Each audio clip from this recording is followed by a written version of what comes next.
Good morning. The December the 9th, 2015 meeting of the Board of Estimate is now called to order. In the interest of promoting the order and efficiencies of these hearings, persons who are disruptive to the hearing will be asked to leave the hearing room immediately.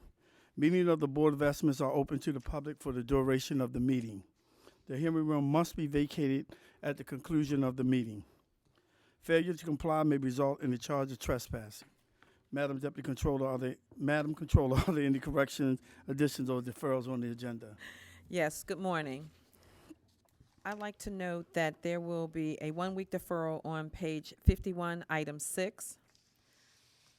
A protest has been received from Alexander and Cleaver representing Allen Myers, MD, LLC on pages 48 through 50, item 3. I would also like to note the abstentions. The Honorable Mayor Rawlings Blake will be abstaining on page 33, number 1. The Honorable President Young will be abstaining on the following pages.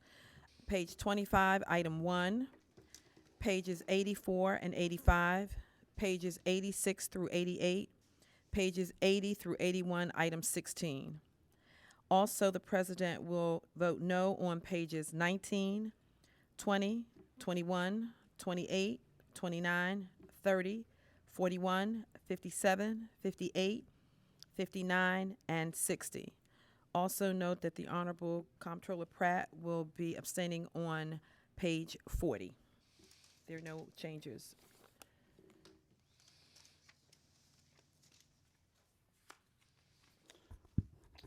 Thank you. I will direct the board members' attention to the memorandum from my office dated December the 7th, 2015.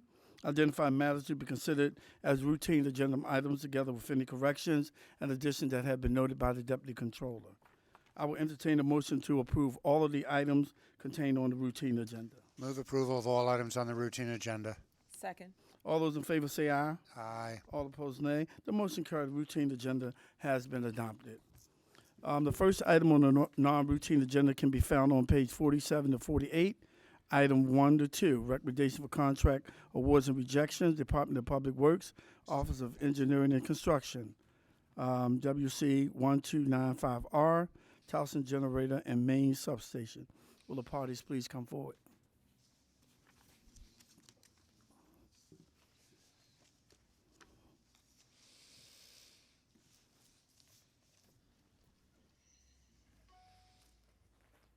Good morning. Morning. Who's going to start first? You want to start? Morning. Okay. I'm Art Shapiro, representing the Office of Engineering and Construction. This is in reference to contract WC 1295R, Towson Generator and Main Substation. The project was originally advertised on September 11th, 2015, and bids were received and opened on September 23rd, 2015. The engineer's estimate was $6.399 million. We received 3 bids. The low bid from Chambro was at $6.928,385. The next bid from Whiting Turner was $7,028,028, and the third bidder was from William Schlosser at $7.44 million. The bids were within 10%. The low bid, I should say, was within 10% of the engineer's estimate. And after review of the bid documents, the Office of Engineering and Construction, Department of Public Works recommends that the Board of Estimates consider awarding the contract to the low bidder, Chambro. Okay. Good morning, Amy Garber on behalf of Chinbro. We're here in response to the protest that was lodged by Whiting Turner. Is it appropriate to address that at this point? Mm-hmm. Does everyone have a copy of the reply that We have we the filed? replies. Okay, thank you. We read them. The protest alleges several alleged deficiencies in the award, in the submission of Chinbro. These are minor aspects of the document and do not constitute any type of material deficiency. To go through them one by one, the first is the Sunrise Safety Services Statement of Intent, where there's an allegation of that the signature circled MBE in the signature block, which was an inaccuracy or inconsistent with what was circled previously on the form. We have a statement from Sunrise Safety. The signatory on that document was Mr. Josh Beatty, whose last name ends in a Y. When he signed that signature block, the Y happened to encircle MBE. The signature block did not require any designation to be circled between MBE or WBE. This was simply his signature. And so we argue there's no deficiency there. There's no discrepancy. It was simply his signature and where the Y in his name happened to cross over on the signature block. Secondly, the Excel Painting Company statement of intent. There's a contention that the statement of intent form is invalid because the work and services to be performed don't match what was in the specification sections. The statement of intent form only requires bidders to verify that they're certified to perform the services they've listed to perform, which is what Excel Painting did, and the services must be part of the work of the contract. This work of this contract was painting, and the statement of intent states under the brief narrative description of the work and services to be performed that Excel Painting Company will be performing painting services. Next, we have the moisture proof and masonry statement of intent. On that form, there was merely a pen mark, a stray pen mark next to one of the signatures of the name. This wasn't a cross out, this wasn't a modification, this wasn't a change to any material aspect of the document, simply a stray pen mark. And that's all that is.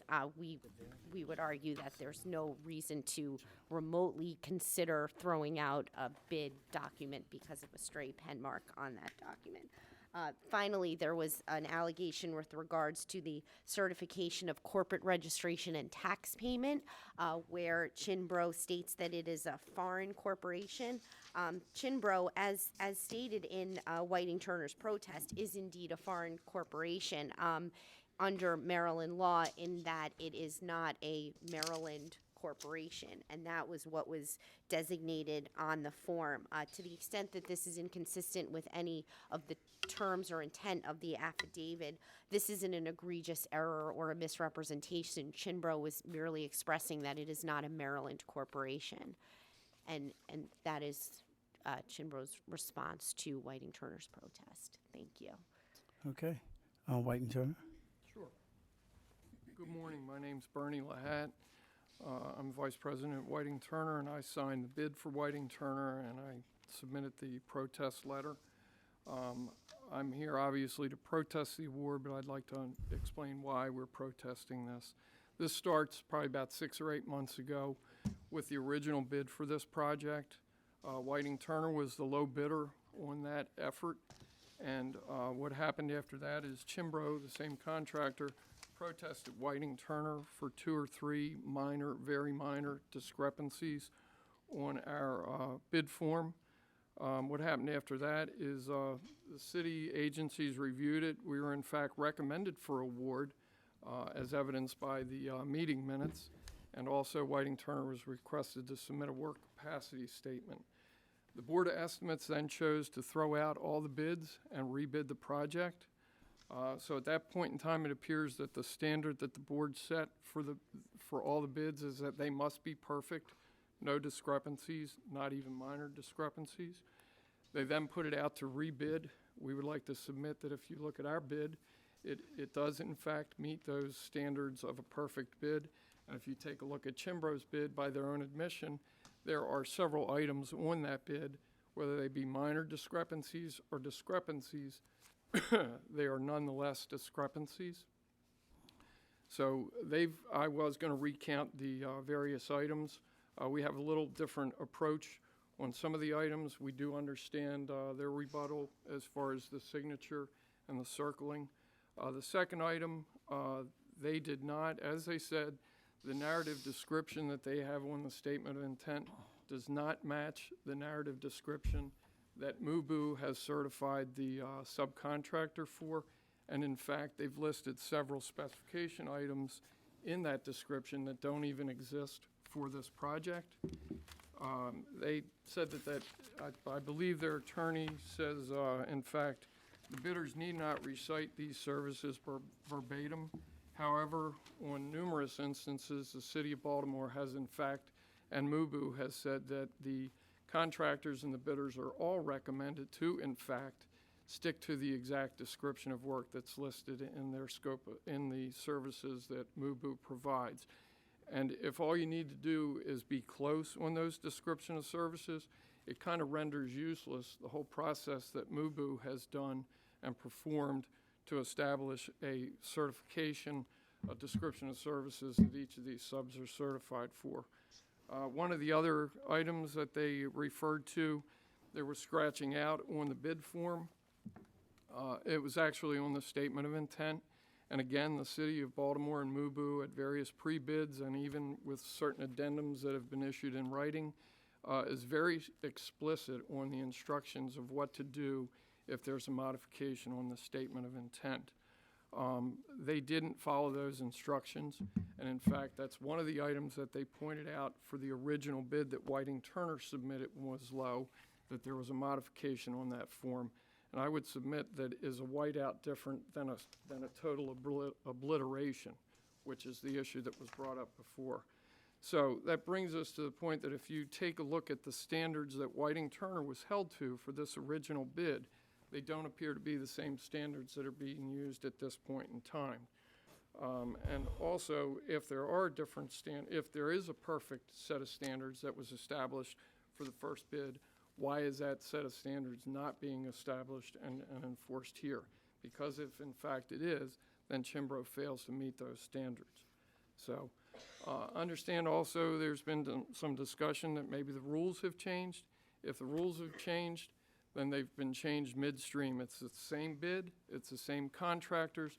Why are the rules different at this point in time? And if they are, then it becomes an issue of fundamental fairness. Why is a certain set of rules and a certain set of standards established for one contractor and then not enforced with another contractor? That is in fact why we protest this, because we feel that the set of standards that are being used now, if they were used on the original bid, Whiting Turner would in fact have been the low bidder. There would have been no rebid on this project. And that's our protest. Thank you for your time. Courtney Billups, Chief of the Minority and Women's Business Opportunity Office. Let me first say the same standards were applied on this evaluation as they were on the previous evaluation. Shanbro brought a similar type of protest on that solicitation as well, and we made the same determination we made in this case. Specifically, the first issue with respect to Sunrise Safety Services, the signature line just lists signature of the MBE or WBE.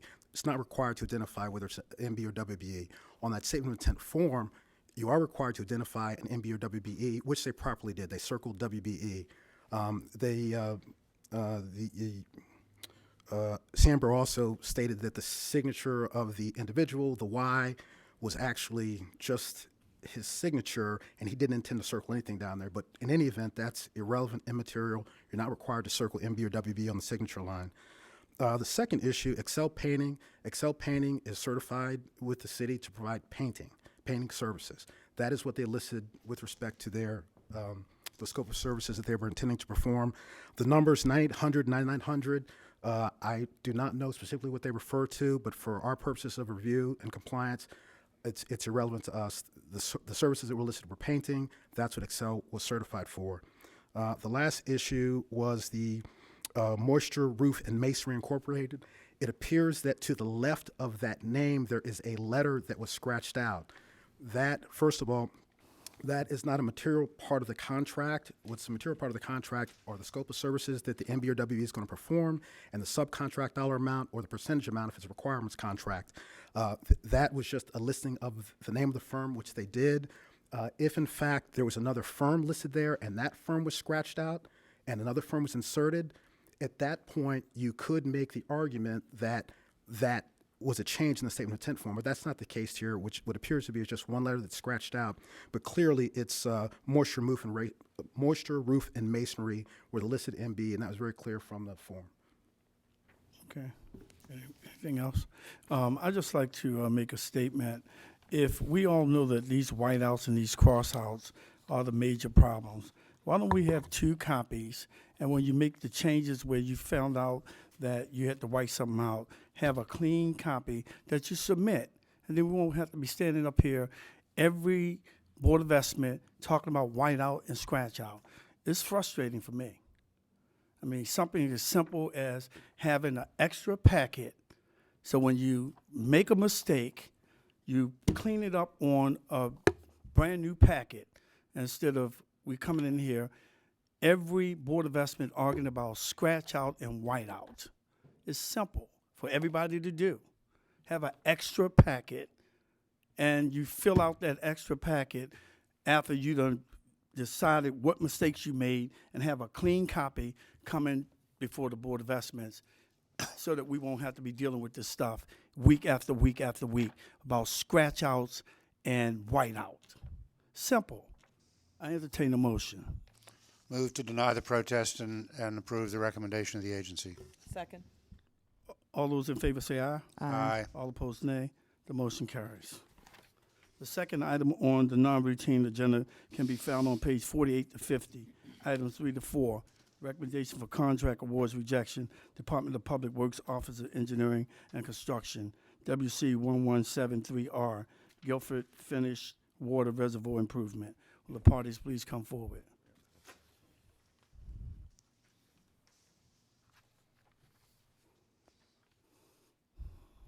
Normally, the city is on this side. Yeah, right. So He please, fooled me there.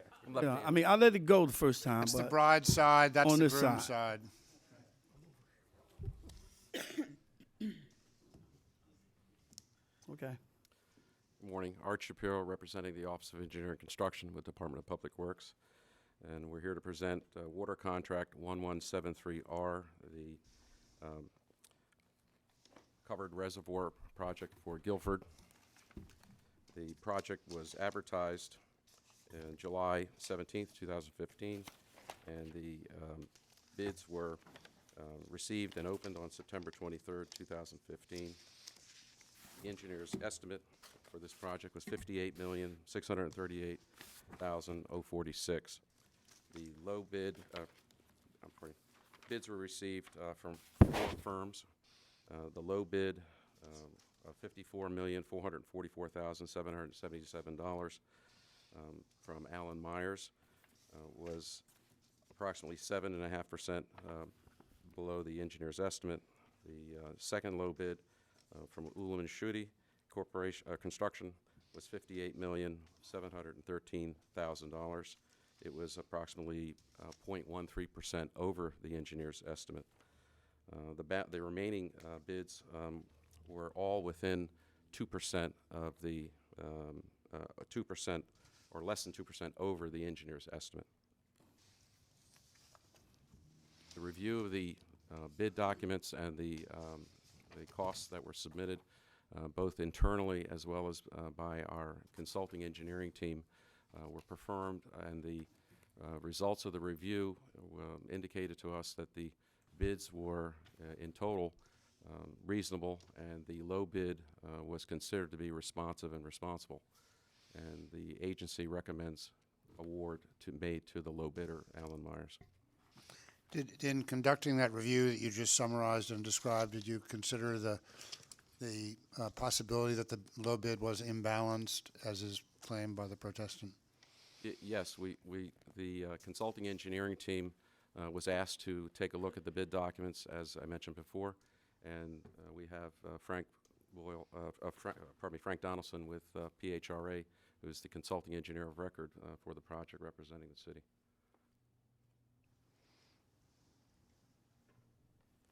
We evaluated it from an. State your name. My name is Frank Donaldson. I'm project director for the joint venture PHRA Hayes and Sawyer, and we've been the consultant for this project. We always evaluate the bids from standpoint of looking at unbalances. It is our opinion that the bid is not unbalanced. This is an extremely complicated project, and there were some 54 bid items on this project.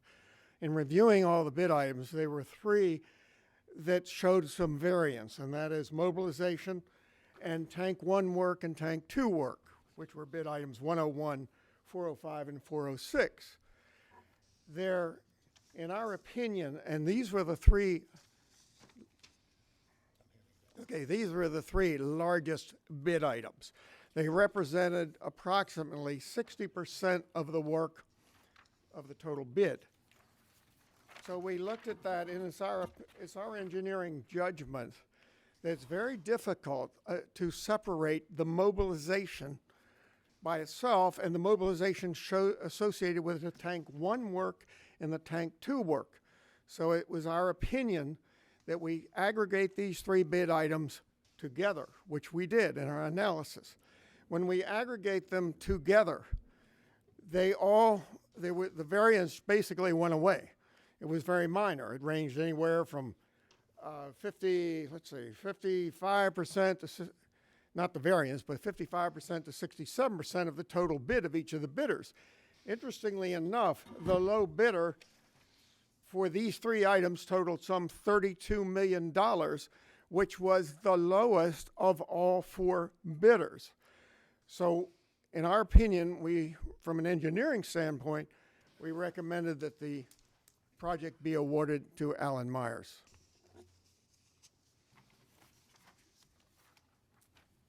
Okay. Thank you. Good morning. My name is Scott Livingston. I'm an attorney, and I'm here representing my client. That's represented in turn by Alan McCullough. I represent Ulliman and Schutte. It's a contractor that's been in this business for many, many years. The purpose of the bid protest is to protect the procurement integrity of Baltimore City. Speaking generally, when an invitation for bids goes out, the solicitation has a cap on mobilization. Mobilization is the money that gets paid the first month, half of that first month, and then it gets spread out over the next 4 or 5 months.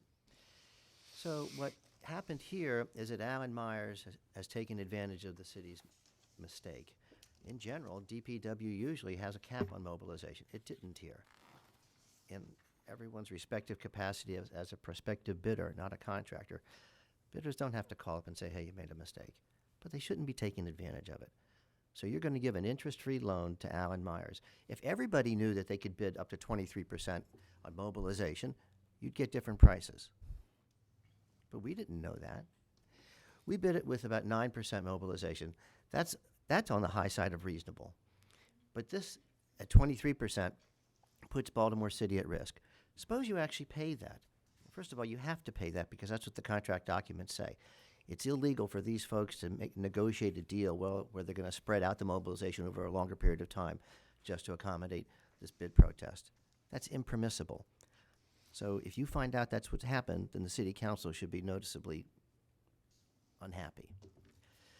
The next, the roughly $12 million that Allen Myers is going to get in the first 6 months put you all at risk. Usually, DPW is very tough on this. Usually DPW only pays money in exchange for value received, not promised to be performed later. You're not going to have 23% of the project done by the time you spend 23% of the money. You'll have 13% of the project done. So here's what happened. That statistic, sir, is expressed, I think it's on Let me ask you a question right there. page 3. Is my understanding that they're not going to get the 23% to 12 million, that they're going to get 50% of the 12 million minus 10% for retainage? So they're not going to get the entire 12 million. Yeah, the retainage works just like you said. 50% gets paid on the first month, and the remaining 50% gets spread out over the next 6 months or 5 months. And then it's also true that if a contractor performs 100 hours worth of work in the first half of the project, he gets paid 90, the other 10% being kept as retainage. That's right. Okay. And so with that, DPW, as far as I know, always has a cap on mobilization. This one slipped through. So why does Baltimore City have that practice? Well, I know why. Because it doesn't want to give a disincentive to the contractor to walk away. I'm not saying Allen Myers would do that. Secondly, it wants to not make interest-free loans to contractors. You all borrow money. You go to the New York, you know about this more, the New York houses, and they look at your debt, and they look at your spending practices, and that's why you have a terrific credit rating. That's part of the reason. But you don't borrow money on municipal bonds and then lend it to a contractor. At least historically you don't. This time you're poised to do that. That can't be a good practice. So what we think you should do is reject all proposals and then tell everybody, look, there are no interest-free loans for mobilization. The cap is such and such percentage, 5 or 10%. And in that way, we will all be competing on equal footing. Nobody taking advantage of the city's mistake. So that's what I think you should do. It seems like a lot of money to pay $54 million versus 58 to pay $58 million for it. So we're not particularly recommending award to us because we were not all competing on equal footing. And when that happens, normally you reject all bids and you try again. Mr. Livingston, would you concede or accept the proposition that the mobilization effort for this particular contract is unusually complicated and not a standard mobilization where you're doing a project out in the middle of a vacant lot? You are doing it rather in the middle of a neighborhood pursuant to an MOU that's taken a couple of years to negotiate, involving the utilization of property owned by Loyola College to the north of the site, that this is a different and more complicated mobilization undertaking than normal? Would you agree with that? It's a complicated project. No, I'm talking about the and it took a long mobilization time to- particularly. Yeah, the mobilization. I don't know that that is or is not, but that if that were true, what should have happened is that should have been disclosed, described in mobilization, and you still should have had a cap on it. Maybe the cap would have been 25%, and then my client would have bid it, hey, we're going to get an interest-free loan for the first several months. Great. I assume the MOU was a part of the contract documents. I don't know if it was or not. But even if it was, The agency says yes, it was. good. Outlining all of the complicated, negotiated things that impact mobilization that were negotiated with Loyola and the residential neighborhood around the reservoir. Well, that's a good thing, because if you've negotiated all the complicated things in advance, which is a smart thing for a government to, there's not much for us to do other than what we're told. To comply with the complicated arrangements. Well, sure. Okay. We complied with the specifications. That's standard fare. He was my boss 35 years ago, so I'm not exactly. Anyway, We both traveled a lot since then, right? you didn't have gray hair, Neither did you. right? So I think that Baltimore City has a decent procurement system, and it ought to use the same procurement system that it usually does, have a cap on mobilization. Otherwise, you're vulnerable for being taken advantage of. So under that circumstance, I recommend that the city reject all bids or proposals, all bids, and then resolicit. Now, you've already done that once in this project. This project contemplates a particular specialty item, these huge tanks concrete tanks that go underground, and numerous tons of dirt that comes back in. And the idea was, well, let's just award it to the guy who's going to be doing the fancy subcontract work. Well, that didn't work out. There were a bunch of reasons for that. So now it's been rebid. So this is not a project that it has particularly have to start immediately. It's a project that ought to be put out for bid with parties competing on equal footing, all knowing the complicated MOU, Memorandum of Understanding with the neighbors, and all restricted to mobilization and no more than a precise X percent. And I don't know the deputy DPW person yet, but you ask her, typically, do you have a cap on mobilization? And then I'm speculating she's going to say, yeah, we always do. That I would not really know. I'm not an engineer. Okay. Michael Mullen from the Law Department. I disagree with the comment about the cap. There was no cap on this project at all, and there's a good reason why there was none. It's because of the complicated mobilization that Mr. Nielsen just talked about. The MOU is, in fact, part of the contract. The mobilization document was a special condition to the contract. It lists a laundry list of items that are included in the mobilization process. So you're saying that both companies had the same information, Yes. and it was all on equal footing? Absolutely, Mr. President. They had I'll the same- entertain a same- motion. I move denial of the bid protest and acceptance of the recommendation of the agency to award the low bidder. Second. All those in favor say aye. Aye. All opposed, nay. The motion carries. Thank you. Thank you. Say it now. Hold on. Yeah, go ahead. I would like the record to reflect that I omitted to announce that Dale Thompson is sitting in for Director Rudy Chow for the Okay. Department of Public Works. The third item on the non-routine agenda can be found on page 61, Department of Finance, Department of Transportation, quadrennial performance audit for fiscal year 2010, 2011, 2012, 2013. Will the parties please come forward?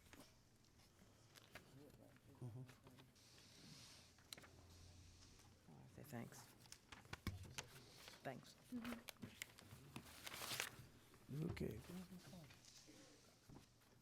this is outside audit. Okay.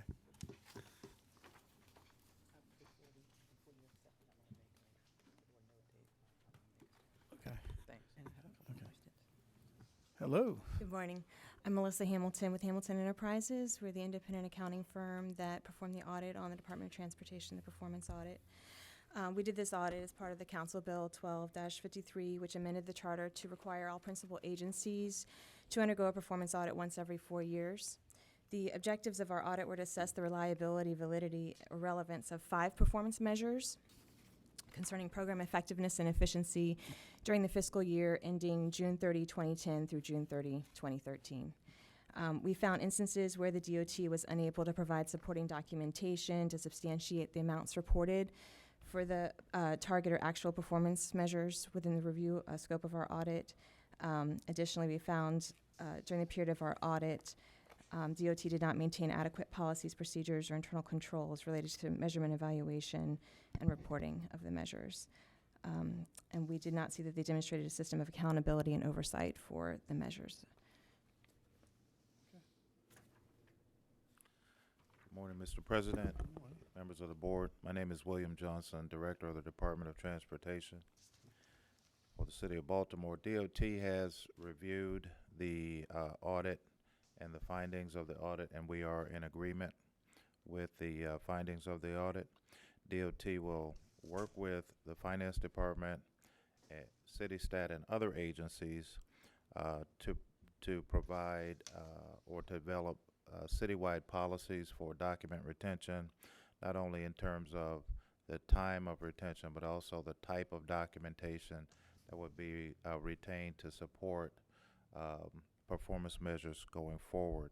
In addition, I'd like to point out that DOT does undergo routine audits, both by the state and the federal government, in relation to all of the funding received by DOT for the maintenance of our roadway system, as well as for the bridges, street lights, etc. And would point out that these audits have consistently come back with no significant findings and no issues related to our financial performance or our management and execution of projects that we're entrusted with for the city. Thank you. Okay. So the assurances you are giving us is that you're going to work with the Finance Department to put proper procedures in place that these things will be addressed in future audits. Yes, sir. Okay. And Department of Transportation will take ownership of this, right? Good morning, Mr. President, Madam Mayor, honorable members of the board. I'm Henry Raymond, Director of Finance. To address your question, the Finance Department will be convening a quadrennial audit committee to develop policies, procedures, guidelines, etc., to address the findings with the Department of Transportation. And the purpose of this committee is really to address issues, findings from all of the quad audits that cut across city agencies. So because this is related to performance metrics and budgeting process and outcome stat as well as city stat, we will take the lead on convening this. My final comment regarding this audit is that this audit resulted in nothing related to waste, fraud, and abuse, no misappropriation of funds, no intentional negligent behavior on behalf of the agency. This is administrative matters. And I guess the final comment is that at the time of this audit period, we did not have requirements for agencies to retain the type of documentation that they've been cited for. So all of this will be reviewed with the Quadrennial Audit Committee. Okay, Yeah, well, thank you. I would just ask that Department of Transportation come back in 6 months and give us an update on their progress. Are you satisfied with the findings and the remedies that Department of Transportation have just addressed? We've seen that they've already started to take action on the findings, and so we think they're progressing in the right direction. Okay. Did you want to wait until after Joan? Comptroller? Well, basically, you answered my question. So these corrective actions will be implemented during fiscal 2016. The other question I was concerned about, of the other remaining 11 services, do you believe that it would be the same type of comments for the other remaining services that DOT offers with lack of sufficient documentation? If that question's directed to me, I can't answer that question without Okay, Mr. actually. Johnson. Madam Comptroller, I believe that because there was no policy for retention and collection of this type of supporting documentation at that time, it's highly likely that it's a similar finding across the rest of DOT and possibly other agencies as well. Okay. Okay, thank you. Madam Mayor? Thank you very much. I just have a few comments I wanted to share. I welcome the I welcome the finding of the audit and any opportunity that we have to improve the processes of government. We take very, very seriously the central finding of the lack of a clear process for keeping documents that support performance data. That's why we will be creating, as the Director of Finance said, a quadrennial audit committee to generate recommendations for a citywide policy governing the maintenance of documents supporting reported performance data. This key finding in the audit is not a surprise. We've been proactive in taking measures to address issues identified in the audit long before the audit report existed. Specific to supporting documentation for performance measures, we've been requesting source documentation for data through our budget process starting the beginning of fiscal year 2015. We've also begun efforts to create a data warehouse, which is intended to automate data collection.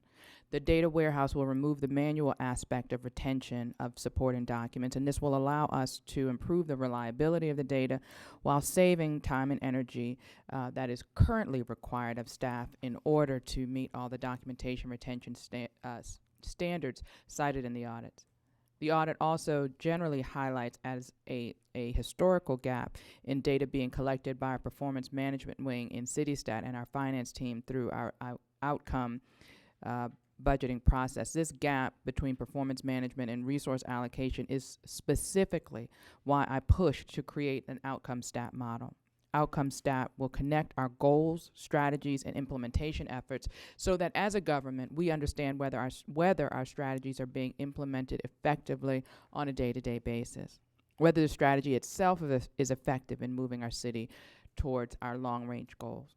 This synchronization between CityStat and budgeting is something that has never existed in the city before, but it is the direction that I chose because I felt that we needed to give the city of Baltimore more cutting-edge government and more innovation around management and outcomes. Again, I want to thank the audit team for its work, and I look forward with working with our team to implement recommendations and making the necessary improvements. Thank you. I would like to request that the comptroller also sit on that quadrennial committee, audit committee. Okay, the order has been noted. There have been no more business before the board. Oh, we do?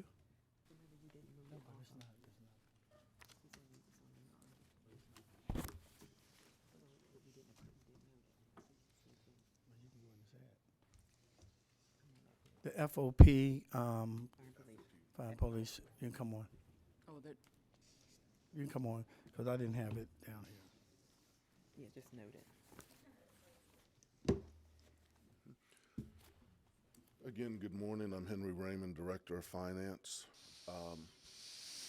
The Fire and Police Audit Report for calendar 15 has been submitted to the board. The audit was prepared by the audit firm Clifton Larson. This was a clean audit. It's an unqualified opinion. On behalf of the Fire and Police Board of Trustees, the board chair, Peter Keith, the executive director, Anthony Calhoun, the deputy director, David Randall, and the F&P staff, we would like to commend them for their diligent efforts over the past year that has resulted in this clean audit. And we're very happy that, that this was an excellent audit on behalf of the Fire and Police retirement system. Okay, You noted. thank you. Please note that this audit has been noted. There have been no more business before the board. The meeting will recess until bid opening at 12 noon. Thank you.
Good afternoon. The board is now in session for the opening and receiving of bids. I have the following addenda to note. Department of Public Works, SC 901R, Patapsco Residuals Transfer Station at the Patapsco Wastewater Treatment Plant. Please change the bid due date from December the 9th, 2015 to December the 23rd, 2015. Department of Public Works, SC 930 Clinton Street Sewage System Improvements. Please change the bid's due date from December the 9th to December 2000 until December 23rd, 2015. That's changing the date from December the 9th, 2015 to December the 23rd, 2015. Department of Public Works, WC 1190 Montebello Filtration Plant 1 Improvement Electrical Distribution. Please change the bid due date from December the 9th, 2015 to December the 16th, 2015. Bureau of Purchases B5004268-311 Customer Resources Management System. Please change the bid due date from December the 9th, 2015 to January the 13th, 2016.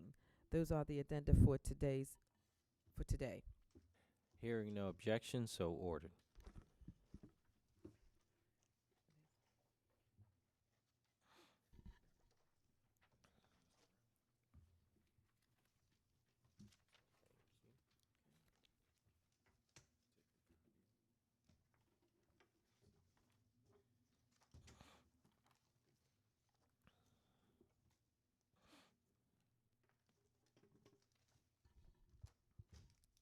The proposal is from JLN Construction.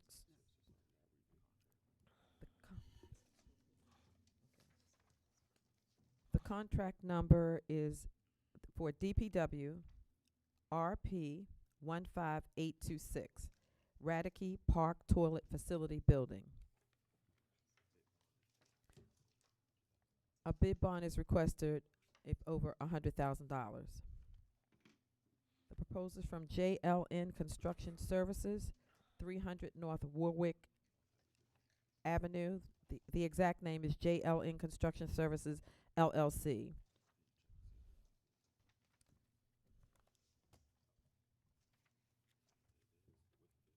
with a bid bond. The amount is $122,000 even.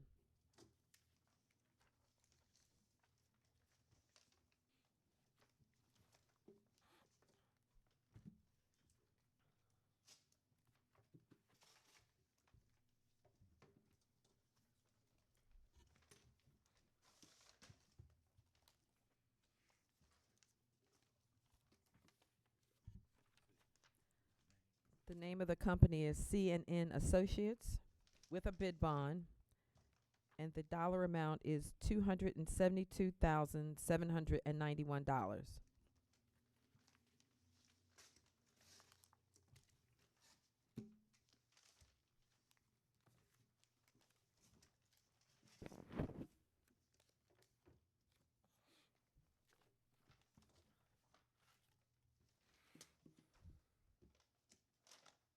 The next one is Triunfo Builders, Inc. with a bid bond in the amount of $243,800.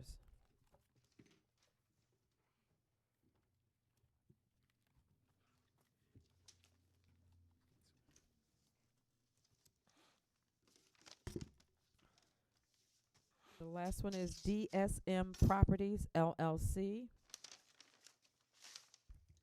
with a bid bond for $240,000, $240,250. Refer these bids to the Department of Public Works for tabulation and report.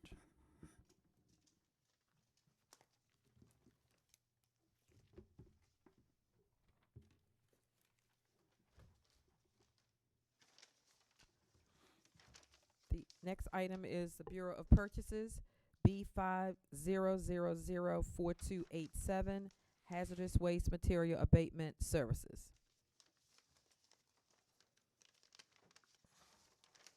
And a bid bond is not required.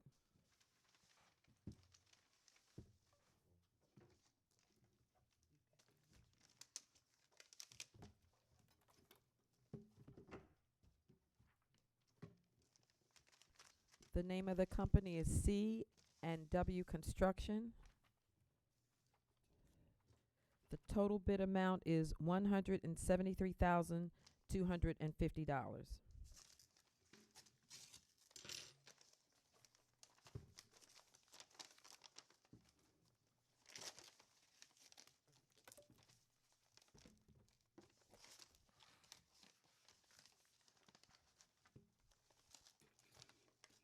Retro Environmental, Inc. Total bid $499,725.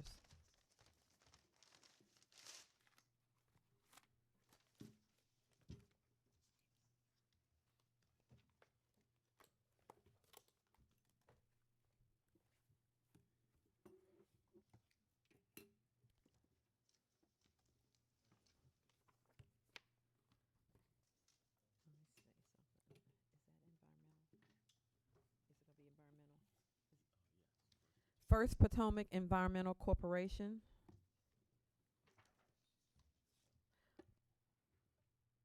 Total amount is $789,150.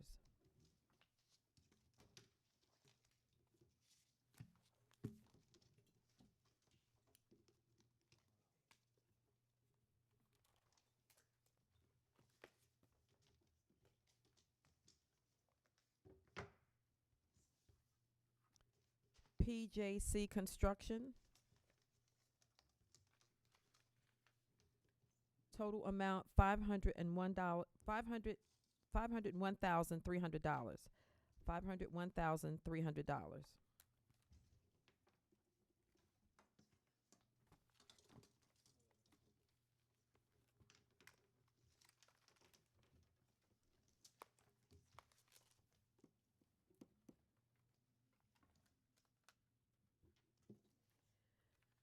BMW Construction Specialist, Inc.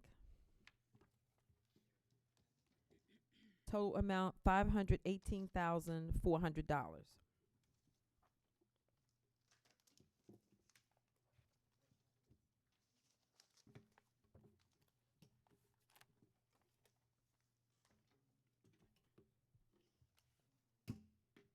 Abscope Environmental Inc. Total amount $1,050,832.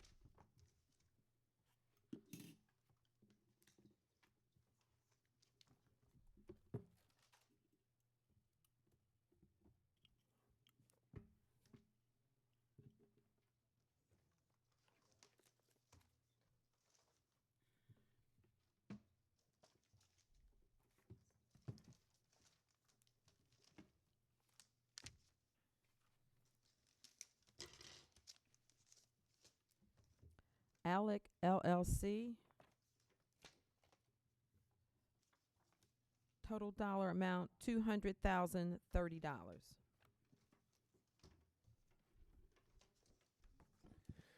Refer these bids to the Bureau of Purchases for tabulation and report.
Bureau of Purchases B50004355.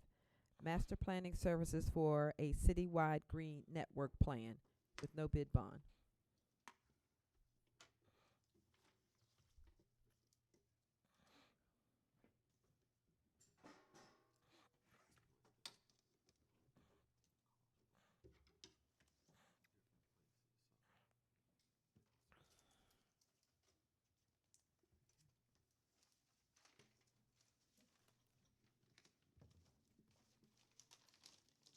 Marks Thomas Architects.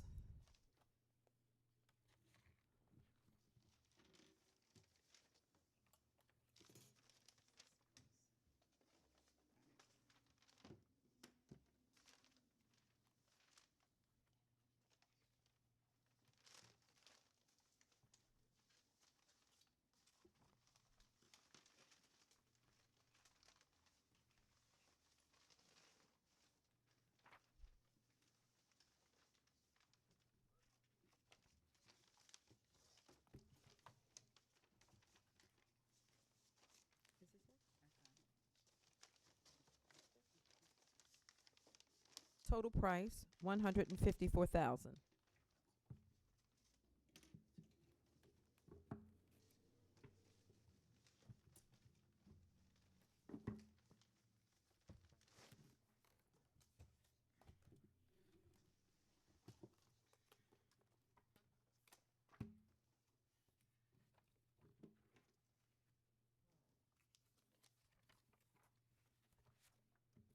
Wallace Roberts and Todd LLC. Total fee proposal $175,000.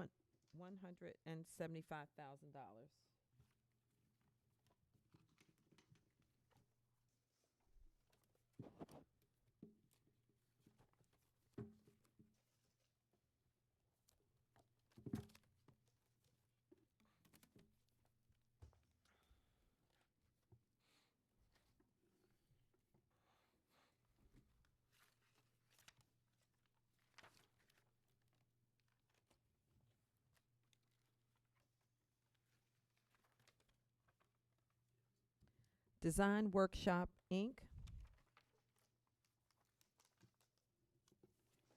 Total dollar amount, $175,000.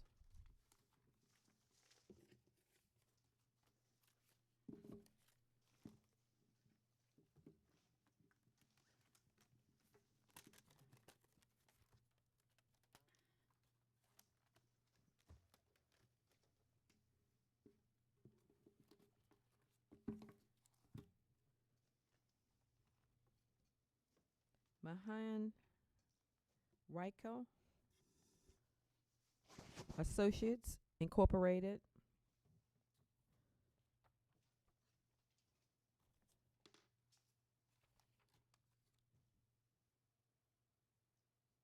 Total dollar amount, $175,000.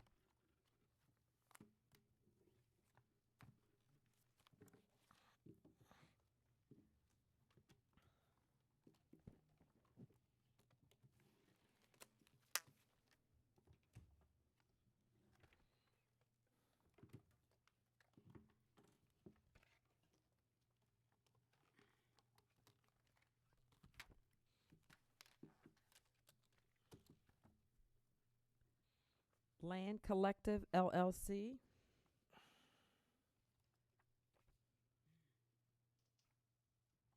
Total dollar amount, $175,000.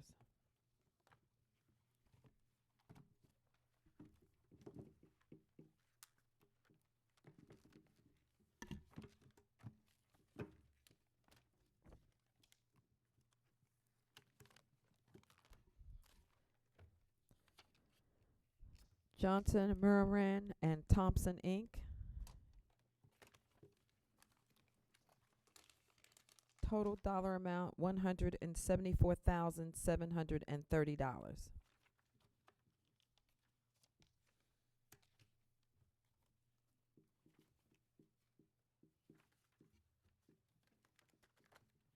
Excuse me.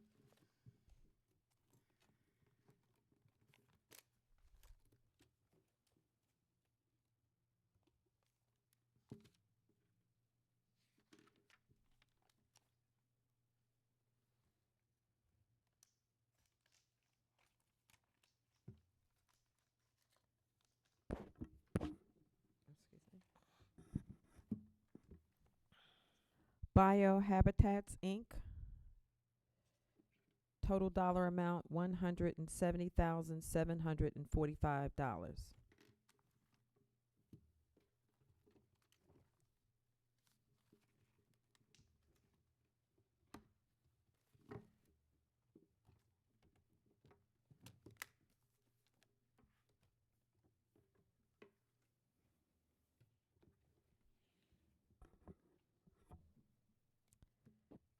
ACOM Technical Services, Inc.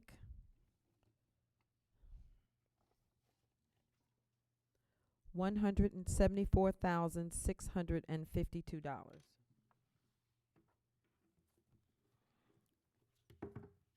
Refer these bids to Bureau of Purchases for tabulation and report. Being no other business, this meeting is adjourned.